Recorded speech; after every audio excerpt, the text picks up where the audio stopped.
ഇതാണ് നമ്മുടെ filter set ചെയ്ത് വെച്ചിരിക്കുന്നത്. അവിടെ നിന്ന് അത് മാറ്റിക്കഴിഞ്ഞാൽ അതിൽ കൂടെ വെള്ളം പുറത്തോട്ട് പോകും. അവിടെ നമ്മൾ വേറെ നെറ്റ് വെച്ച് എടുക്കുന്നുണ്ട്. എല്ലാം കിട്ടിയോ?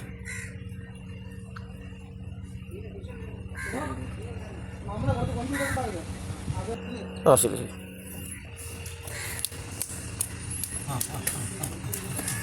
എടുത്തോ കൈ കൊണ്ട് തട്ടിയിട്ട് അല്ല സാർ. ഇതാണ് നമ്മുടെ കൊഞ്ച്. നമ്മൾ അങ്ങനെയൊന്നും കാണത്തില്ല അലക്സ്. കാരണം എന്ന് പറയുമ്പോഴത്തേക്ക് നമ്മളിതിന് മര്യാദയ്ക്ക് തീറ്റൊന്നും കൊടുത്ത് ശ്രദ്ധിച്ചില്ലല്ലോ. അതിൻ്റെ ഒരു പോരായ്മയുണ്ട്. നമുക്കിപ്പോൾ ഒന്ന് ഇടാം. ഇനിയിടുന്ന ചെമ്മീൻ കിട്ടിയാ? ഇനിയിടുന്ന ചെമ്മീൻ നമുക്ക് നല്ല രീതിയിൽ ഹാർവെസ്റ്റ് ചെയ്യുന്ന രീതി കളക്ട് ചെയ്യണം. ഞാൻ മാർക്കറ്റിലൊക്കെ പോകുന്ന വളർത്തു ചെമ്മീൻ നമ്മളൊരു പ്രാവശ്യം ഇതുപോലെ സിലോപ്പി ഇട്ടിട്ട് നമ്മൾ മാർക്കറ്റ് കൊണ്ടുപോയതാ.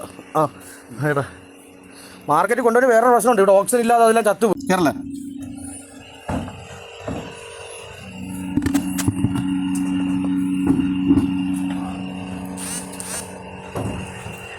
മണ്ണുണ്ടായിരുന്നു അടിയിൽ. അത് വാരിയെടുക്കണം. അവിടെ ഒന്നുകൂടെ കഴുകണം. ഇത് മറ്റേ എൻഡോ സർഫൻ അടിക്കും കോറൻ അടിക്കും ഉണ്ടായിരുന്നു. ഒന്നുമില്ല, അതൊന്നും വേണ്ട. ഇന്ന് വെള്ളം പിടിക്കണം.